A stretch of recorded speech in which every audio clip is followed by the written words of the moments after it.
A plantation wakes up. The bell rings. No one comes. The sound echoes across the yard the way it always has, metal against air, sharp, commanding. But this morning, there are no footsteps, no doors creaking open, no voices answering back. Just wind moving through empty space. By sunrise on March 14, 1847, Riverside Plantation, 4,000 acres of land in Virginia, was already breaking the laws of reality because 250 people were gone. Not scattered, not hiding nearby, gone. And what made it worse, what made it terrifying, was how normal everything looked. The cabins stood exactly as they had the night before, beds neatly made, tools resting where hands had last set them down, cooking pots clean, doors closed, not forced. There were no signs of panic, no blood, no struggle. It was as if an entire community had simply stepped out of existence, and no one had heard a thing. This wasn't a small place. Riverside was one of the largest plantations in the region, home to generations of enslaved men, women, and children, people who were counted every morning, people whose absence would normally spark chaos within minutes. Yet for hours, nothing happened, because the system that claimed to own them never imagined a world where everyone could leave at once. Before we go deeper, where are you watching from? And had you ever heard a story like this before? Because chances are you haven't. And that silence, that's not an accident. History is loud about revolts. It remembers fires, violence, blood. But it goes quiet when resistance looks like patience, when it looks like planning, when people choosing not to be seen. What happened here didn't explode. It vanished. Imagine the overseer that morning. Gerald Pritchard had walked these grounds for years. He knew the rhythms, the shortcuts, the places where people lingered too long. He rang the bell once, then again, then louder. Still nothing. So he walked, past the quarters, past the workshops, past the kitchens, and with every step the wrongness grew heavier, because plantations were never quiet. They were built on noise, the sound of labor, the sound of orders, the sound of control. Silence was dangerous, and Riverside had never been this silent before. When Pritchard finally opened the first cabin door, he expected excuses. Instead, he found absence. The second cabin, empty. The third, the fourth. By the time he reached the end of the row, the truth had become impossible to avoid. Every single person was gone. 250 human beings disappeared. This wasn't escape as the plantation world understood it. No frantic run north, no broken chains, no bodies left behind as warnings. This was something else. Something far more dangerous. Because for the first time, the system couldn't explain what it was seeing. And when a system built on control can't explain something, it panics. William Hargrove, the plantation owner, would later describe that morning as impossible. He prided himself on order. Riverside was known for cruelty, at least not in the way brutality was usually measured. Food was provided, clothing was issued, Sunday services were allowed. Hargrove believed this made him enlightened. He believed this made rebellion unlikely. He was wrong. Because comfort doesn't erase captivity, and silence doesn't mean submission. Sometimes it means planning. Pause. What Hargrove didn't know, what no one on that plantation knew, was that this moment had been coming for years. That while the plantation slept peacefully, something had been growing beneath it, quietly, patiently, out of sight. This story does not begin the night they vanished. It begins long before that, with conversations held in whispers, with songs that carried more than faith, with hands trained to build, not for the master's future, but for their own. Slow pause. And by the time the bell rang that morning, it was already too late. Because the people of Riverside had not run, they had not fought, they had not left behind chaos. They had done something far more terrifying to those who claimed to own them. They had left without permission. If you asked William Hargrove to describe himself, he would not have used the word cruel. He preferred something else. Reasonable, progressive, civilized. Men like Hargrove rarely saw themselves as villains. History almost never does, at least not while they're alive. Riverside Plantation was often spoken of with a kind of pride in local circles. 4,000 acres, carefully organized, profitable, but by the standards of the time, orderly. Hargrove believed in structure. Food rations were consistent. Clothing was issued twice a year. Sunday religious services were permitted. To him, these were proofs of character. What he never considered was that comfort could be a cage just as effective as chains. Plantations like Riverside ran on a dangerous illusion that if people were fed, clothed, and allowed moments of rest, they would stop wanting freedom, that gratitude could replace autonomy, that a system based on ownership could soften itself into something acceptable. Hargrove called it benevolence. Those who lived under it knew it by another name. Because no matter how carefully Riverside was managed, one fact never changed. Every person there woke up owned. Their time was not theirs.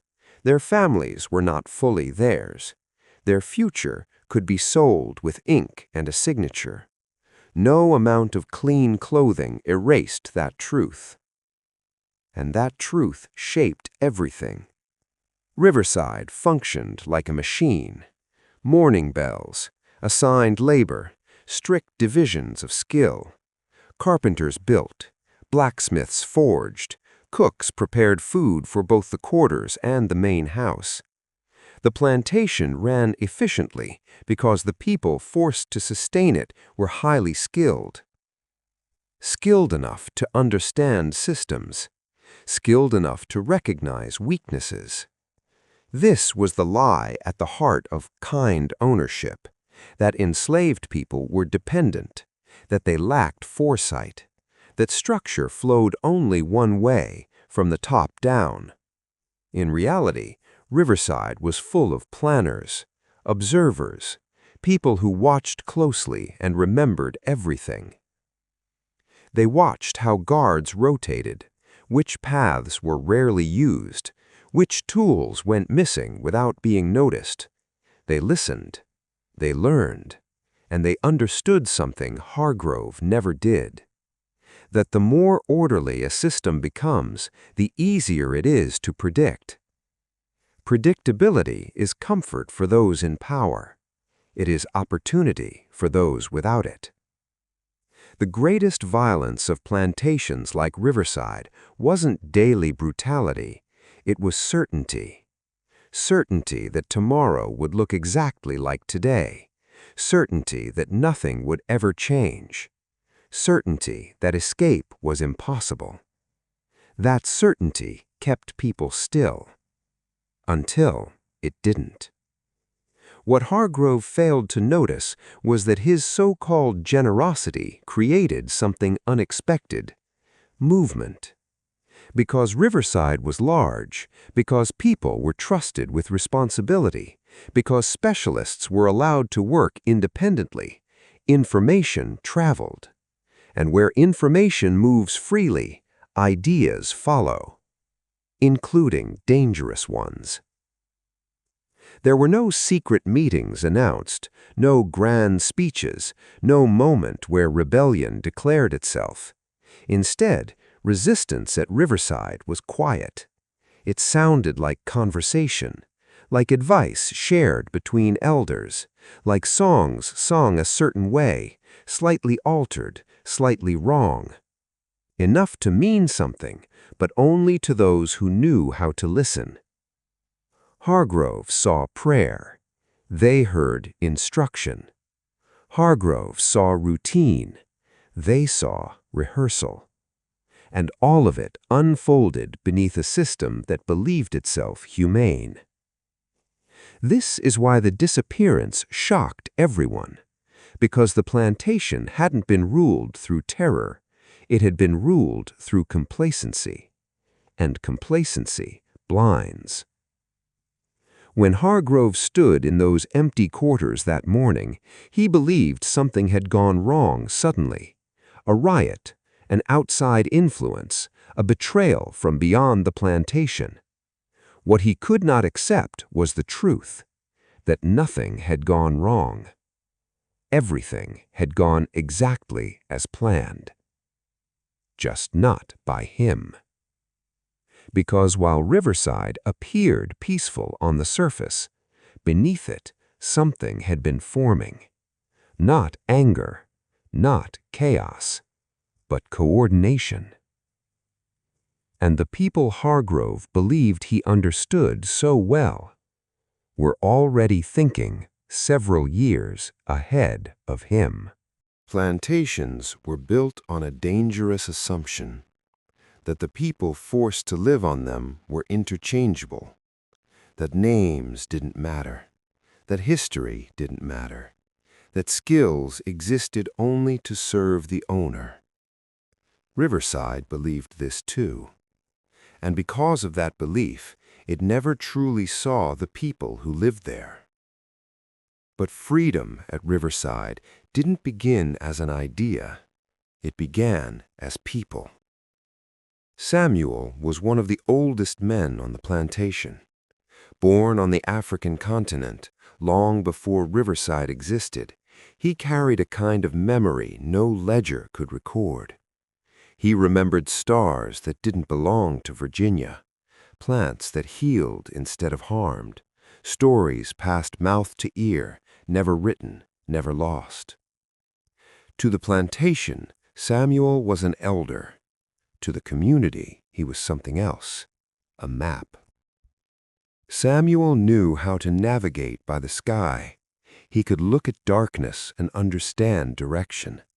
In a world designed to disorient, that knowledge was dangerous.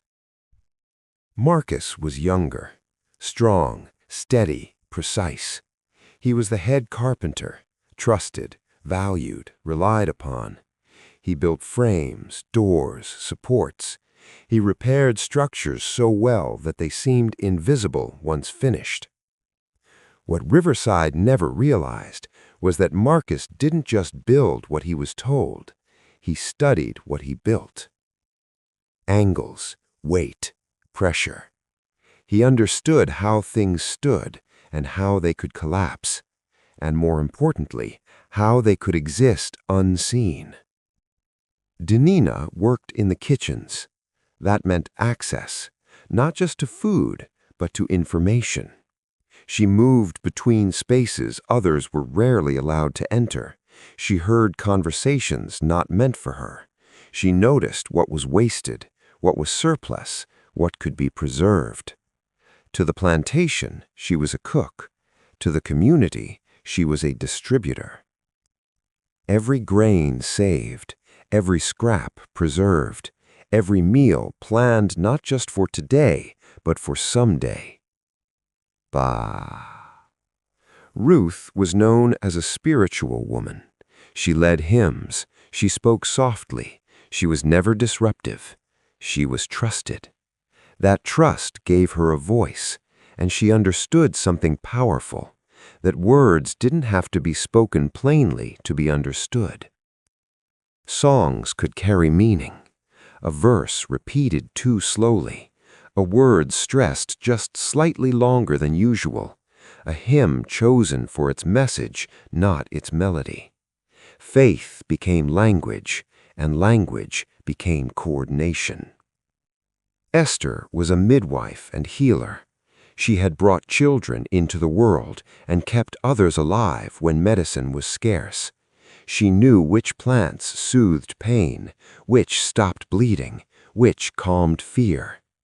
In a system that broke bodies daily, her knowledge was essential. Esther understood something the plantation didn't. Survival wasn't just physical, it was psychological.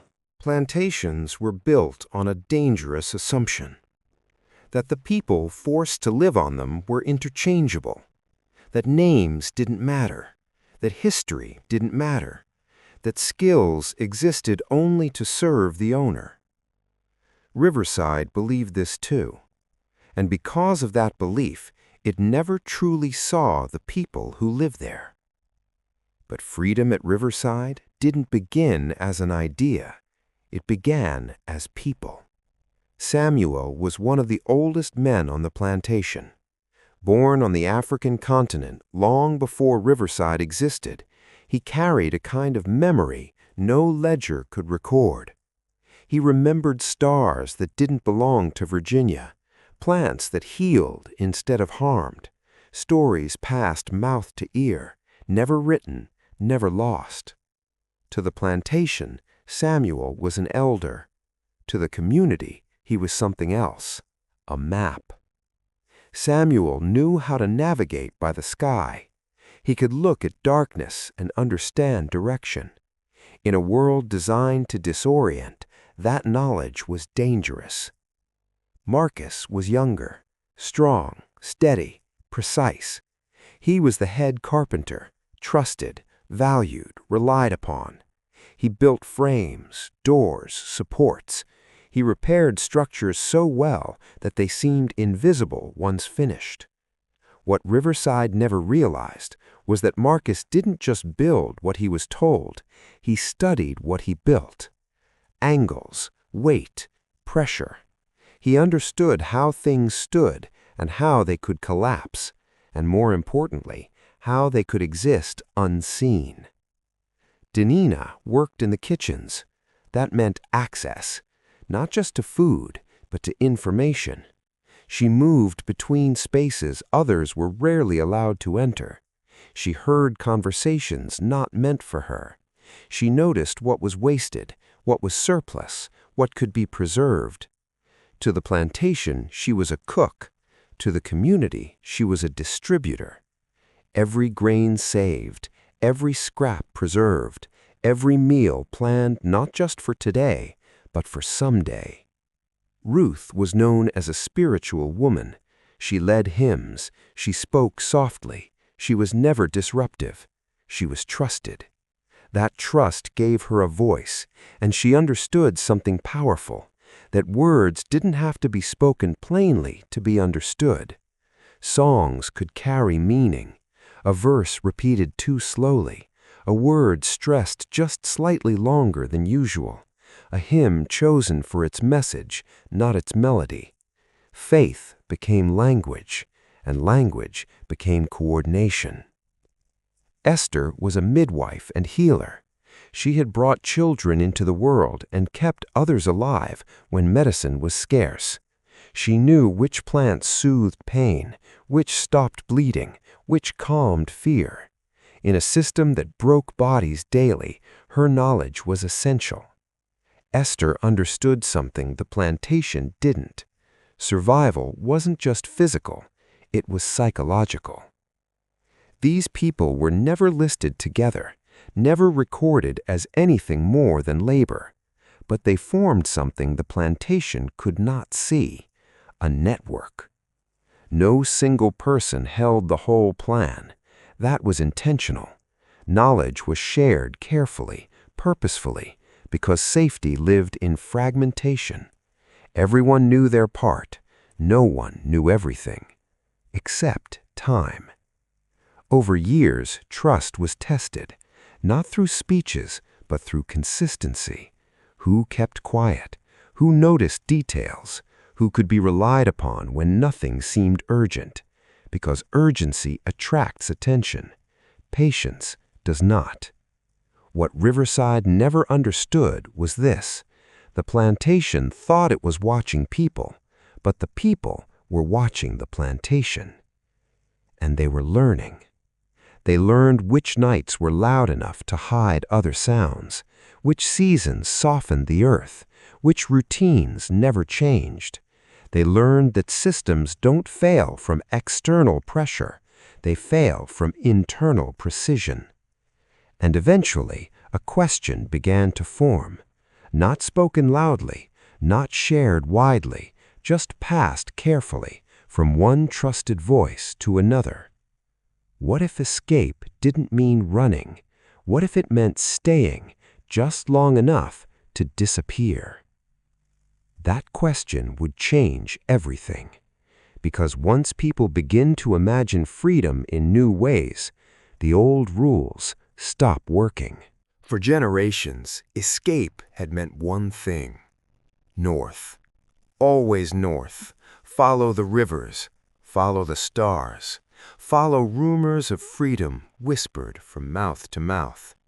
That was the story everyone knew. And it was the story that got people killed. At Riverside, they knew the risks by heart: patrols, dogs, bounties. Virginia was surrounded by slave states. The farther north you ran, the more visible you became. Every mile increased the chance that someone would notice you were missing and decide you were worth money. Running was loud. Running announced itself. And Riverside could not afford to be loud. The conversation didn't happen all at once. It surfaced slowly, through questions that sounded harmless. What if we didn't go north? What if we didn't go anywhere anyone was looking? What if the safest place was closer than anyone imagined? Samuel was the first to say it out loud. He had seen maps before Virginia had borders. He knew the mountains, not as obstacles, but as shields. The Appalachian Range wasn't empty, it was ignored.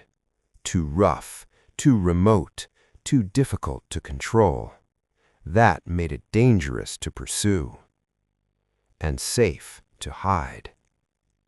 Samuel didn't call it escape. He called it disappearing. The idea was unsettling: to vanish without crossing state lines, to stay inside Virginia, yet beyond its reach. It went against every story they had been told. Freedom wasn't supposed to be nearby. Freedom was supposed to be far away. And that's why it worked. The North was watched. The mountains were not. Slave catchers knew roads, towns, and ports. They did not know ravines, hidden valleys, or forests that swallowed sound. They didn't search where profit was unlikely. But there was a problem, a fatal one. You cannot move 250 people quietly, not along roads, not through fields, not past cabins and guards and routines. Any movement large enough to matter would be noticed. Unless it happened underground. The idea sounded insane, impossible, dangerous. Marcus was the one who said it, not as a declaration, but as a question. What if the ground itself could hide us? At first, no one spoke. They knew what he was suggesting. A tunnel. Not for one person, not for a few, for everyone. It should have ended there. Digging a tunnel under a working plantation meant time, years. It meant tools that couldn't be explained, dirt that couldn't be seen, silence that could never break. One mistake would mean punishment or death. It was madness. And yet, what was the alternative? Running meant leaving people behind, children, elders, the sick. A plan that only saved a few wasn't freedom, it was survival for the lucky. This plan offered something radical. No one left behind. No panic, no race, just patience. Years of it. Marcus explained it slowly, how supports could be spaced, how weight could be distributed, how dirt could be removed in small amounts, never enough to raise suspicion. He didn't promise safety, he promised possibility. That's when the question changed. Not can we do this, but are we willing to wait? Waiting is harder than running. Waiting requires faith in people you cannot see working. Waiting means trusting that silence is progress. They understood the risk. If discovered, there would be no explanation that saved them, no partial success, no retreat. The plan either worked completely or destroyed everyone involved. And still, one by one, they agreed. Not loudly, not ceremoniously, with nods, with glances, with the quiet understanding that nothing about this could ever be spoken openly again. The plan didn't spread, it narrowed. Only those who had to know knew, because secrecy wasn't just protection, it was survival. The first shovelful of earth was moved in the spring, not in daylight, not with urgency, but with intention. Above ground, Riverside looked unchanged, the same routines, the same bells, the same order. Below ground, something irreversible had begun. They had chosen not to run. They had chosen to wait. And that choice would test every ounce of patience they possessed. The first rule was silence, not quiet, silence. Digging began in April of 1844, not with a ceremony, not with an announcement. Just one loose floorboard in Marcus's cabin, lifted. Beneath it, bare earth, no tunnel yet, just ground that had never been disturbed. The first inches were the hardest, because once the ground was broken, there was no turning back. They worked in pairs, one digging, one listening. Every sound mattered. A cough could carry, a tool striking stone could echo. They learned to scrape, not strike, to feel the soil with their hands before cutting into it. The earth here was heavy, clay-rich, stubborn. It didn't fall away easily. It had to be convinced. Each night only inches were gained. That wasn't failure, that was discipline. The dirt could not pile up. Piles invite questions, so it was divided hand by hand, mixed into gardens, scattered in fields, added to compost. No one ever carried enough to be noticed. The plantation swallowed its own secret. The tunnel moved forward slowly, too slowly for hope, just fast enough to stay real. The space was narrow, barely enough to crawl. Elbows scraped wood supports, knees bruised, shoulders pressed inward. Air was the first fear. Marcus accounted for that. Hollow reeds, cut and shaped carefully, were pushed upward through the soil, disguised among grasses and roots. From above, they looked natural. From below, They were life. Even so, breathing was shallow, slow, measured. They learned to work with their mouths closed, to swallow panic, to stop moving when footsteps passed overhead.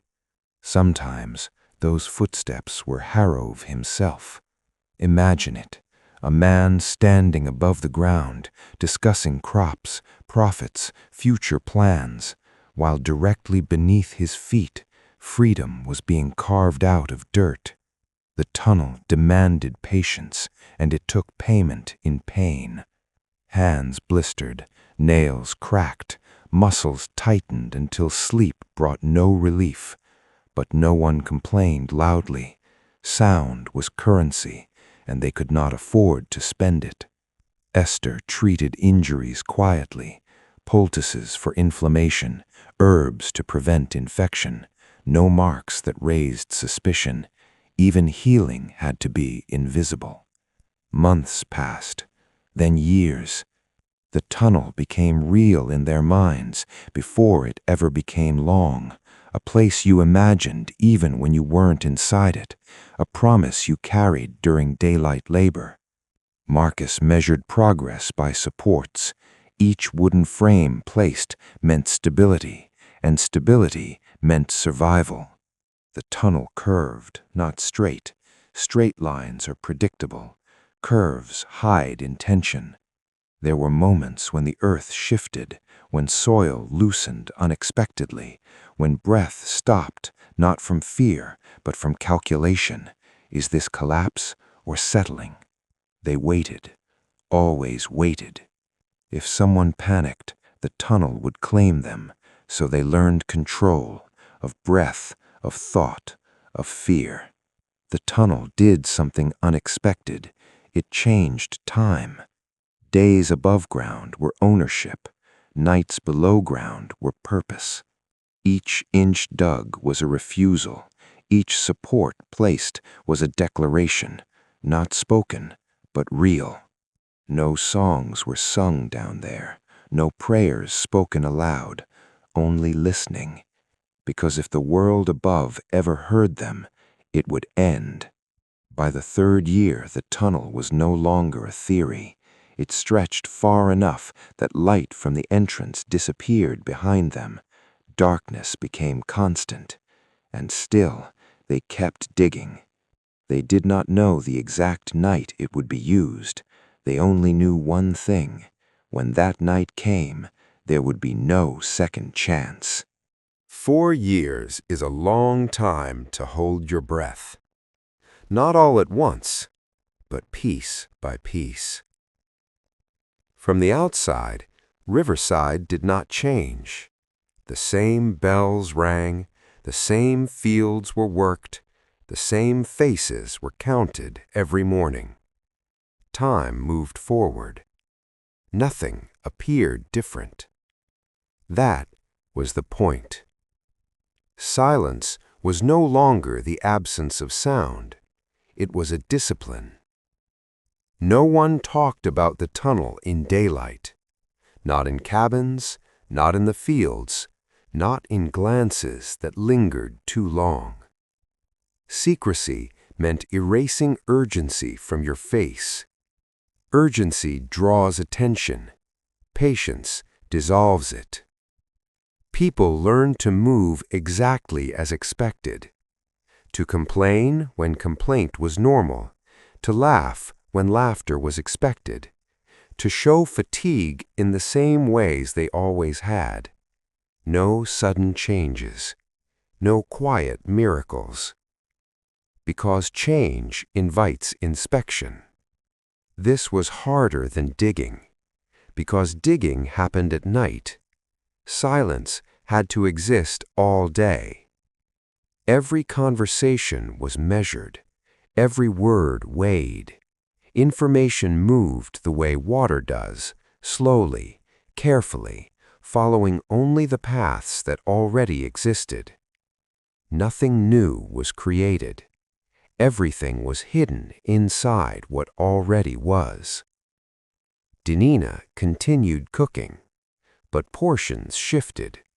A little less eaten, a little more saved, never enough to be noticed. Hannah stitched clothing that looked ordinary, but seams were reinforced, pockets hidden, nothing that raised suspicion. Benjamin traveled the roads as he always had, deliveries, errands, and every trip was a lesson. Which paths flooded, which bridges were watched, which towns asked questions. He remembered everything. Ruth sang hymns as she always had, but sometimes the tempo changed. Sometimes a verse repeated. Sometimes a pause lingered just long enough to mean something. To those who knew how to listen, it was enough. Esther treated the sick, but she also prepared. Salves that could be carried, remedies that did not require tools, medicine that traveled lightly. Everything had to look accidental, because intention is dangerous. Over 4 years, temptation came often. To tell someone who felt safe, to explain the strain, to speak the truth just once. They never did. Because silence wasn't emptiness, it was protection. Silence confused the system. Plantations were designed to respond to noise, disobedience, rebellion, violence. They had no response to nothing happening. No one looked for what didn't announce itself. Even fear had to be quiet. When someone slipped underground and didn't come back for hours, no one asked where they had gone. When hands shook from exhaustion, they were kept steady. Fear was swallowed whole. Children were taught through routine, not explanation. They learned when to move, when to stop, when to be still. They didn't know why. They didn't need to. Trust filled the gaps where knowledge could not. There were close calls, a floorboard that shifted too easily, a tool misplaced, a question asked one too many times. Each time, silence answered. 4 years passed like this, not loudly, not heroically, but completely. By the time winter of 1847 arrived, the tunnel was no longer the greatest risk. Exposure was, and exposure comes from talking. They had mastered not talking. Silence had become their weapon. And soon, it would be time to use it. On Sundays, Riverside sounded peaceful. That was the illusion. The fields rested, tools were set aside. People gathered, not as laborers, but as a congregation. From the outside, it looked like obedience. From within, it was something else. Faith was allowed at Riverside, encouraged even. Harrove believed religion calmed unrest, that it softened resistance, that it trained people to accept suffering as destiny. What he never understood was this: faith doesn't always teach submission. Sometimes it teaches survival. And sometimes it teaches strategy. Ruth stood at the front during services, not loudly, not dramatically. She never raised suspicion. She sang. Spirituals were already layered with meaning, songs of exile, songs of waiting, songs of a promised land not yet reached. They spoke of rivers, journeys, light and darkness. To the overseers, they were comforting. To the people singing them, they were flexible. And flexibility is where messages hide. A hymn sung exactly as written meant nothing new, but a hymn sung differently, that mattered. A verse repeated twice instead of once, a pause held longer than usual, a word stressed where it normally wasn't. Small changes, invisible to those who weren't listening for them, but unmistakable to those who were. Ruth never announced anything. She didn't have to. Everyone knew the structure. A certain hymn meant be ready. Another meant wait. Another meant tonight is not the night. No paper, no meetings, no spoken orders. Music did the work. Music moved freely through the plantation. They were allowed everywhere. Fields, cabins, the main house itself. You couldn't punish a melody. You couldn't interrogate a harmony. Sound crossed boundaries that bodies could not. Children learned the songs before they learned the meaning. That was intentional. By the time understanding arrived, the structure was already familiar. Nothing felt urgent. Nothing felt dangerous. That's how safety is built. The most important signal came in March of 1847, a hymn everyone knew, nothing rare, nothing suspicious. But the tempo was different, slower, deliberate, each note stretched just a little longer than usual. To an outsider, it meant nothing. To the people of Riverside, it meant everything. That hymn told them the waiting was almost over, not tonight, but soon. No one reacted, no looks exchanged, no sudden movements. They sang as they always had. That was the brilliance of it. Joy disguised instruction. Faith gave them a shared language that no one else could translate. It carried courage without noise. It created unity without gathering. And it kept fear from rising. Because when fear speaks, it speaks loudly. Music whispers.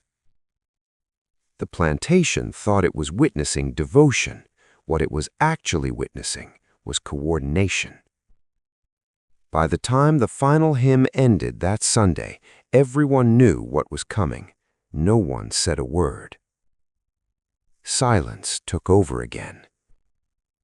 The signal had been given, the song had been sung, and soon the night would answer. March 13th, 1847. Saturday night. The plantation was full. Laughter drifted from the main house. Lanterns burned late. Guests arrived in fine clothes, unaware they were stepping onto ground that had already shifted beneath them. The Harrows were entertaining, which meant eyes were occupied. This was not coincidence. It was timing. By nightfall, everything was already in motion, not visibly, internally. At 9:15, the overseer completed his final rounds. Cabin doors were closed, lights dimmed, nothing out of place, exactly as expected. That was the signal, not spoken, not announced, just understood. Marcus moved first. He did not rush. Rushing creates noise. He lifted the loose floorboard. The earth beneath it waited, open, dark, patient. The tunnel was ready. The first group entered slowly. Children first, elders second, those least able to endure panic. 10 at a time, no more. The tunnel could not be rushed. Inside there was no standing, only crawling. Hands forward, knees pressed into dirt, shoulders brushing supports. Breathing was shallow, measured. If anyone panicked, the entire plan would collapse. No one did. They had practiced patience for 4 years. One night would not break them. Above ground, the plantation slept. Below ground, History moved. 9:30. The tunnel filled and emptied like a lung. In, out, in, out. Always 10. Always silent. No crying. No whispers. Children were carried when needed. Hands were held. Fear stayed internal. Every few minutes, movement stopped. Footsteps overhead. Laughter from the main house. A door slamming shut somewhere in the distance. Then, movement again. At the far end of the tunnel, the exit opened into a ravine, hidden by roots, masked by a false rock face. From the outside, it looked like nothing. From the inside, it was everything. Fresh air, cold, sharp. One by one they emerged, not running, walking, bent low, moving into darkness that belonged to them. 10:45. Half the plantation had passed through. No alarms, no shouts. The night remained unaware. Time stretched. Inside the tunnel, exhaustion crept in. Muscles trembled, breaths shortened. The temptation to hurry grew stronger. No one gave in. This was not chaos. This was choreography. Midnight. The tunnel had been used dozens of times now. Supports held. Air flowed. Everything Marcus had calculated worked. Still, there was no relief. Not yet. Because discovery at this stage would mean disaster. A partially emptied plantation would invite pursuit. The plan only worked if everyone vanished. One by one, they kept coming. Families passed through together when possible. When not, they trusted the system.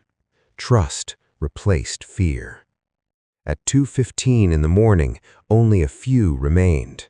Ruth was among the last. She walked through the quarters one final time. Cabins silent, beds empty, everything in place. She did not hurry. This place had held suffering. It had also held community. Leaving meant both. She stepped into the tunnel. At 2:30 a.m., the final group emerged. The exit was sealed, the false rock face set back into place. The earth closed itself. Nothing remained. By the time dawn approached, Riverside Plantation was already obsolete. 250 people were moving west, quietly, together. The night had done its work, and when the sun rose, the world above ground would finally notice what it had lost. Morning came on schedule. The bell rang. No one answered. The overseer waited, then rang it again. Still nothing. This was not delay. This was absence. He walked the first row of cabins, doors closed, beds neatly arranged, no fires burning, no voices. People do not leave beds like this. He knocked. No response. He opened the door. The room was empty, not disturbed, not rushed, simply unused. He moved faster. Second cabin, third, fourth. The pattern repeated. Something was wrong, but not in a way he recognized. Escapes leave evidence. Broken locks, missing tools, footprints, panic. This left nothing.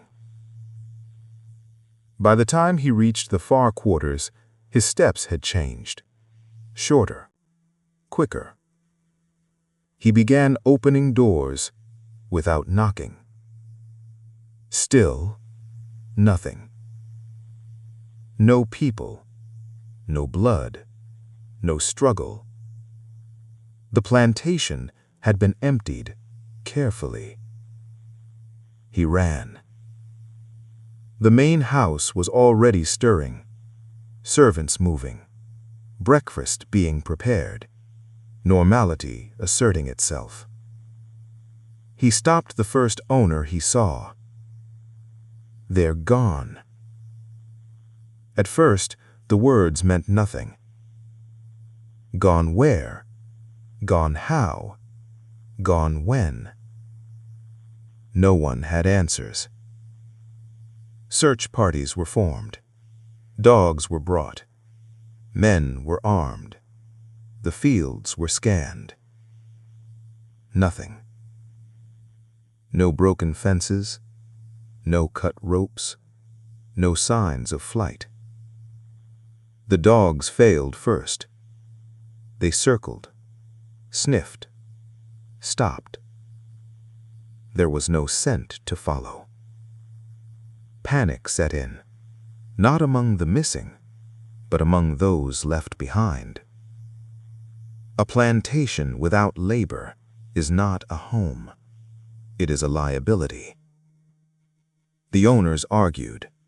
The overseer blamed sabotage. Someone suggested rebellion. But rebellion leaves bodies. This left silence. They searched the riverbanks. Nothing. They searched the woods. Nothing. They searched each other. No one had seen anything. By midday, the truth was unavoidable. 250 people had vanished, without a trace. The plantation was no longer operational. Fields went untended. Livestock wandered. Schedules collapsed. Records were checked. Counts recounted. Numbers confirmed. The loss was total. Authorities were notified. Descriptions were vague. Timelines were useless. There was nothing to pursue. No direction, no witness, no evidence. Riverside Plantation had not been attacked. It had been abandoned. And that terrified them. Because disappearance suggests planning, and planning suggests intelligence. The world they controlled no longer responded. They were not defeated. They were outgrown. Freedom did not begin with celebration. It began with walking. The moment they left the ravine, the rules changed. No shelter, no certainty, only distance. They moved at night, always at night. The mountains allowed no mistakes in daylight. Samuel watched the sky, not the moon, but the stars. He taught them which ones never moved, which ones drifted, which ones lied. When clouds covered the sky, they stopped. Better to lose time than direction. Food disappeared quickly. What Denina had saved was never meant for 13 nights. Children were fed first, the elderly second. Adults learned how hunger sharpens silence. No fires, no cooking, no smoke, cold meals, cold hands. Feet blistered, skin split, shoes failed. They wrapped rags, tore cloth, kept moving.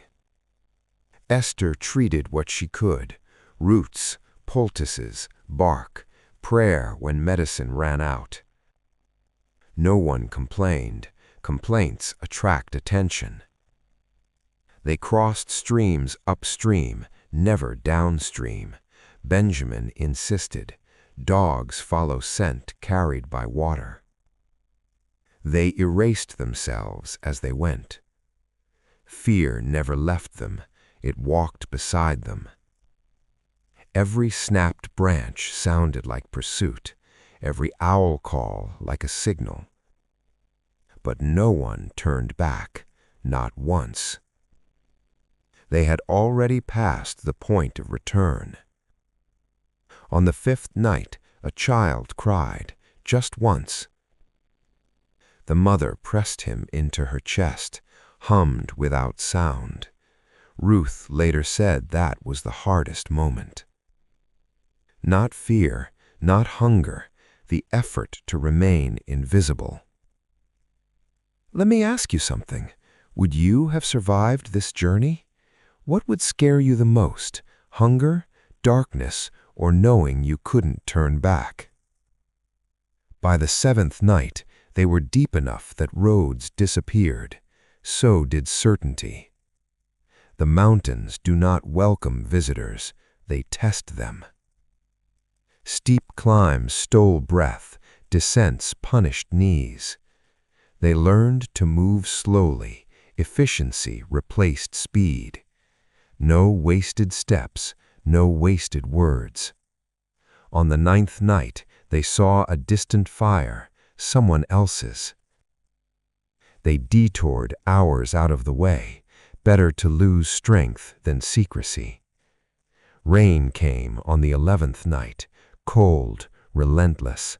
Clothes soaked through, bodies shook, sleep became impossible. Still, they walked. Because by then, stopping felt more dangerous than continuing.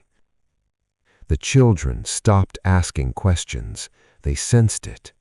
This wasn't travel, it was transition. On the 13th night, Samuel stopped, looked around, listened. The valley opened quietly, protected, hidden, still. Water nearby, high ground, natural cover. They had arrived. No cheering, no shouting, only sitting, breathing, letting legs remember how to rest. Freedom didn't feel triumphant. It felt fragile, because now they had to survive it. They had escaped the plantation, but now they had to build a world. The valley was silent, except for the soft wind through the trees and the faint rush of a hidden creek. They had walked through darkness for 13 nights. Now they faced something unfamiliar.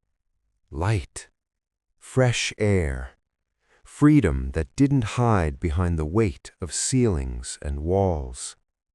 The first step into the valley was careful. Every eye scanned, every ear listened. For the first time, their surroundings didn't threaten them.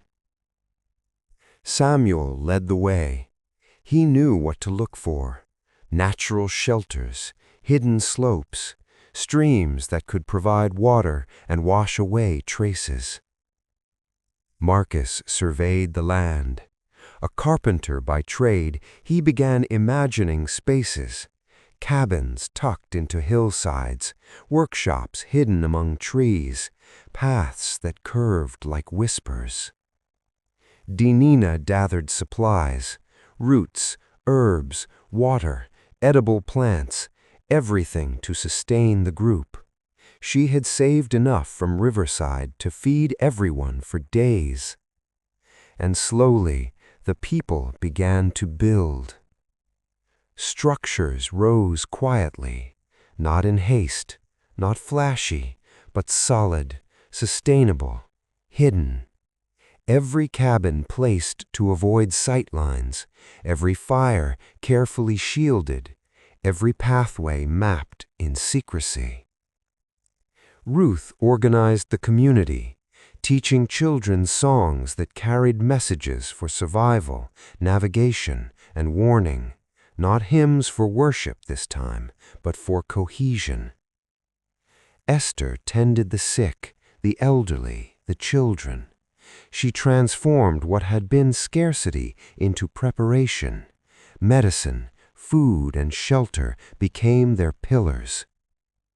And slowly the town grew. Hidden valleys became streets, small clearings became meeting spaces. Each cabin and structure was a triumph of ingenuity, a claim on existence, a declaration: we are here, and we will endure. By the time the first month passed, they had created something extraordinary, a settlement invisible to outsiders, protected by geography, secrecy, and planning. This was more than survival. It was a community, a hidden civilization in a land that had claimed to own them. They planted gardens, they established routines, they shared responsibilities. Trust became currency, and the past, the plantation, the overseer, the surveillance, faded further with every day. News of their existence never reached maps or records. To the outside world, it was as if they had vanished completely, which, in a sense, they had. The town became a refuge, a place where knowledge, skill, and courage could grow freely, where children learned what had been denied to them: autonomy, protection, and hope. And yet, they never forgot. The tunnels, the planning, the nights that tested every ounce of their strength. Those nights became the foundation on which the town stood. It was impossible to trace, impossible to destroy, impossible for history to locate until long after memory faded. Here, in silence, they built something the world had said could not exist. Here, in silence, they built something the world had said could not exist. A town of freedom, a town of resilience, a town that whispered, "We survived, we belong." If stories like this matter, subscribe, share this video, and leave a comment. Do you think hidden communities like this still exist today? What would you do if you discovered one? The valley settled.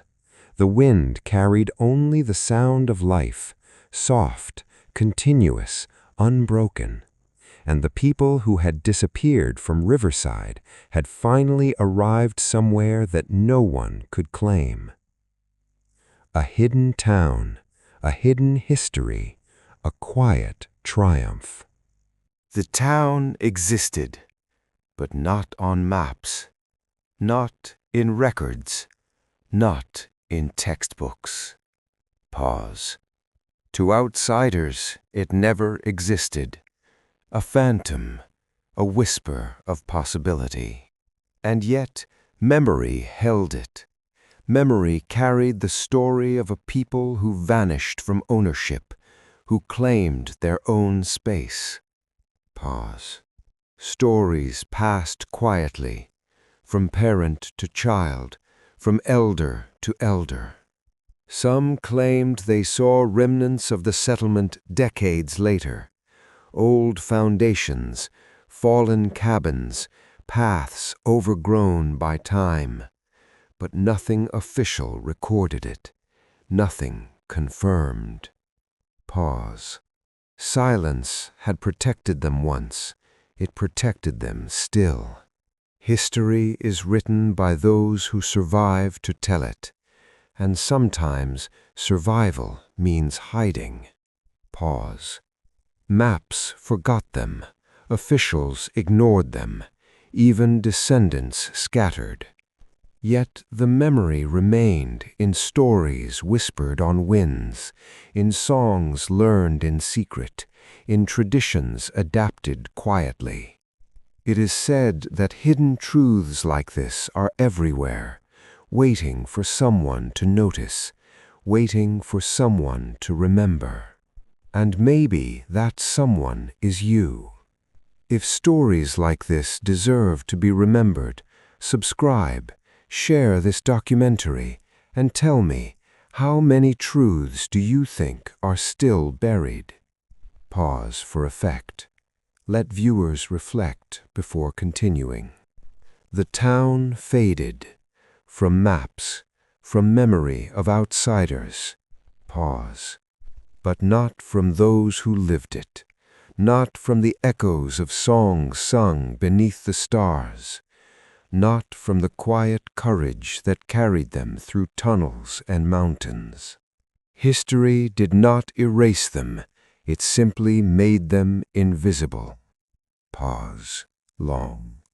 And the valley waits, waiting for the next witness, waiting for someone to remember. What remains hidden may never be fully found, but the story lingers.